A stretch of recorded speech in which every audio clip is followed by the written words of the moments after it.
Thank you, Connell, very much. Something else we're waiting on here, the results of this latest House attempt to get this trade thing right, this trade authority grant the president the power it does to go ahead and score a deal and then have the Congress vote up or down on it. You got 217 or thereabout votes of what you need. We're, again, this is 4-point aerial type here, but I guess we're at around 124 Republicans, and we got total votes of about 145. Thank you, my much younger producer, telling me. He's actually could be my grandson, but thank you for that, Michael. All right, we've got the developments here. If this does go through, we've got Greece and worries about Greece again because this was the day, remember, Angela Merkel said, it's Thursday or it's going to be a long week. That's my German. Which isn't much better than my Scottish one. I'm sorry. I'm sorry. I always do like an Austin Powers thing. Anyway, we got Dagan McDowell, we got Mark Serrano, we got Charlie Gasparino back with us. Dagan, the issue is Greece could blow up everything because it doesn't look like they're anywhere close to a deal, despite the threat from Angela Merkel to do it today. Get it done today. Get gone, Greece. Get gone. The record's skipping. We're tired of listening to it. That's the end of it. I know it will be horrible for Greece if they end up leaving the Eurozone. But go ahead, let it be. Mark, what if that happens? Well, it's, we see a lot of comparisons to the United States. They're going to be on their own. They're going to be through a very, very long, difficult period. But that way, they're not going to infect the rest of the continent. And that's what, If they left, would it be the end of the world? No. All right, what do you think, Charlie? What would the effect be? Nothing. I don't think. I mean, I think the fear is that we're all exposed to this as they go, that Portugal goes, that when we say we're all, I think our banks knew this was coming down the pike for the last 2 years. Oh, I don't know about that. I think they haven't years. Yeah, they knew the day of reckoning something. They always thought they could punt on it. Well, I think with the banks, if you're worrying about banks' exposure, I think they've got it pretty much hedged.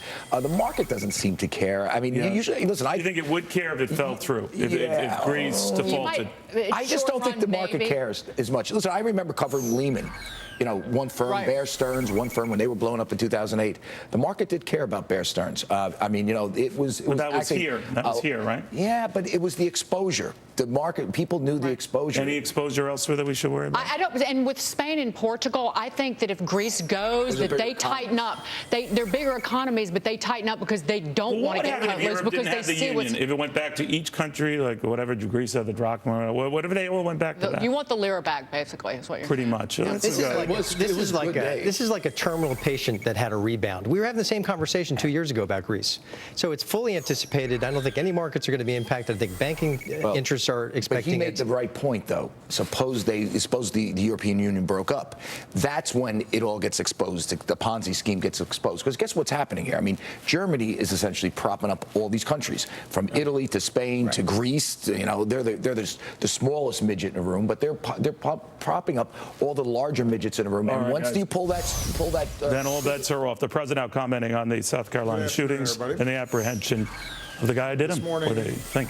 All right. In the meantime, I do want to focus on what's happening in Washington because as the president was speaking, that trade measure granting the president full trade authority is at least passed in the House this go round. Now it goes to the Senate, where it has changed mightily. Charlie Gasparino has been watching that as well because this is not the original measure, and there are no guarantees. And we were hearing from a number of senators who say it might not be received the same way. Yeah, and I just wonder why we have to go through this ruse. I mean, it's not free trade anymore. I mean, they've given so much up. There's so many side deals. I mean, it doesn't seem like it's worth it at this point. I mean, I know the president doesn't want to look stupid, and maybe the Republicans will say, half a loaf is better than zero on free trade. But, this is what we've come to in the Democratic Party, where free trade, if you're going to have a bill like this, and with all these machinations, and by the way, this is just one procedural vote, then we got to go to a bigger vote.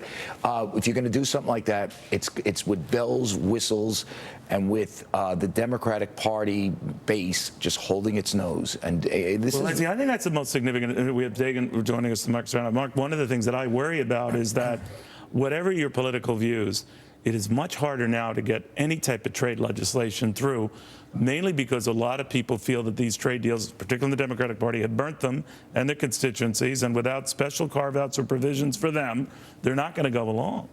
Well, so they're getting a comeuppance in Washington is what's happening, and it's partly thanks to a Republican majority where, you know, the Republicans, ironically, are the ones who are helping the president here, which is outrageous considering the results of the election in November.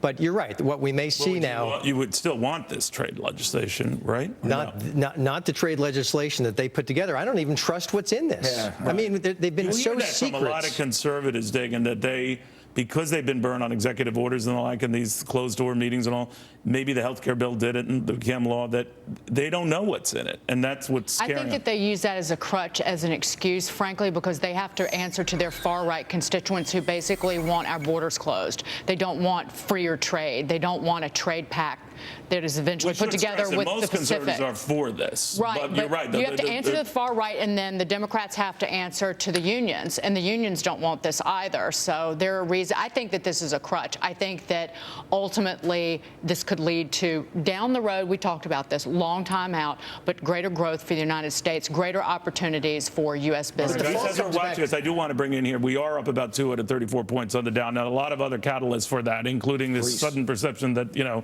we're going to delay on a lot of things, and that we have a very good reception for a new IPO. We're going to get into that. And Greece. And Greece. And, I mean, that's the, I mean, when you read the hope that they can just hobble. My Twitter feed is very positive on Greece doing a deal. I mean, that's what a lot of smart people are saying, and it's going to happen. So that begs the earlier point. If we didn't have a deal, this could bluey. Well, we'll only be up 100 points. I love the fact that the Federal Reserve basically kicked the can down the road in terms of raising interest rates, said the economy is looking not so great. We reduced our growth estimates for the year, and the stock market rallies, though. Right, that's the idiocy of it. That a hike could be in the cards. Yeah, we don't know. It's a little too early, but I want to join now by Dennis Kucinich, a former Democratic congressman. And Dennis, you saw and heard about this trade development. The first of many votes that have to go to get a trade deal, but it's so watered down, so changed, concessions made for so many on both the left and the right that I'm beginning to wonder if it's a trade deal at all. You've been skeptical of some of these type of deals that you say American workers have not benefited from. Are you still that way? Yes. First, I want to acknowledge the deep sadness all of us feel about events in South Carolina. Now I'd like to speak about trade. Let's face it, this trade bill is a black box. No one really knows what's in it. And the one thing we do know is that we're giving up our national sovereignty, the very basis for the country being formed, that we can have self-determination in our government, is going out the window with a trade agreement that lets international trade tribunals determine whether or not our federal laws, state laws, and local laws can stand. That is un-American. No, wait a minute. You seem to be saying that you don't know what is in this trade deal, right? No, but did you use the same argument on health care?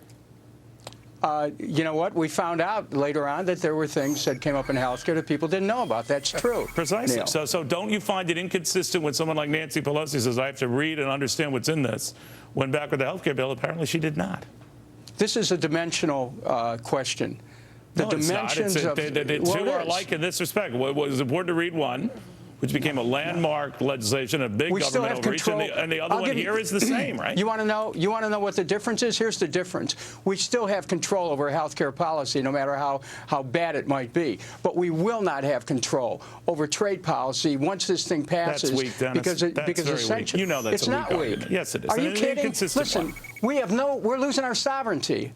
What could be worse than that? With the health care bill, we lost our sanity, and we lost our money, and we lost, and it's getting billions and billions and billions overdone. All I'm saying is, you want to talk about trade? I'll talk about trade. No. I'm just saying you're being very inconsistent. I love you dearly, but you're being inconsistent. If you don't read legislation, you don't read legislation. And if it's specious now, it was specious back then. You got to be consistent. The trade bill cost us our sovereignty. Bottom line. All right, Charlie, what do you think of that argument?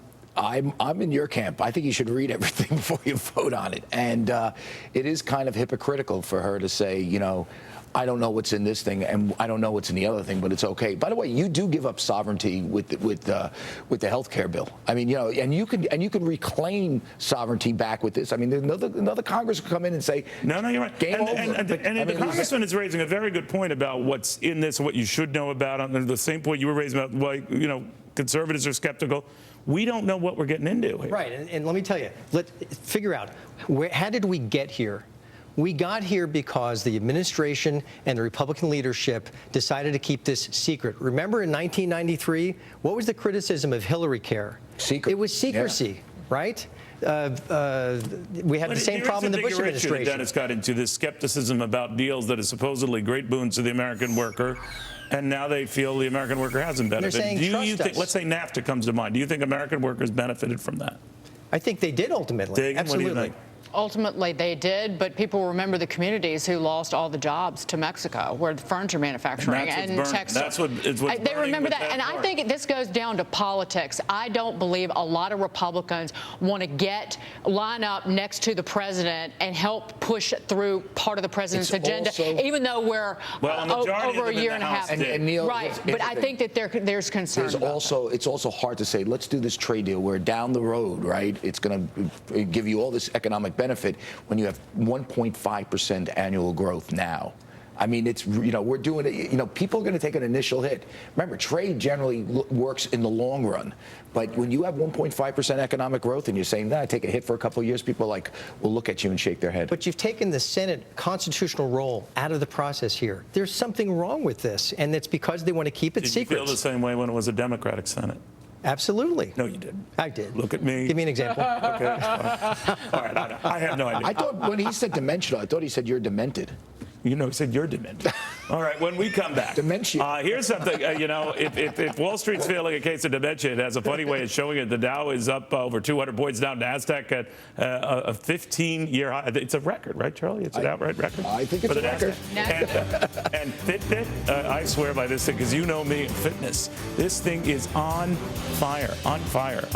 This is a $6-7 billion company. This is when you have 0% interest rates. Fitbit is a $7 billion That's exactly right. That's exactly right. We'll have more to this.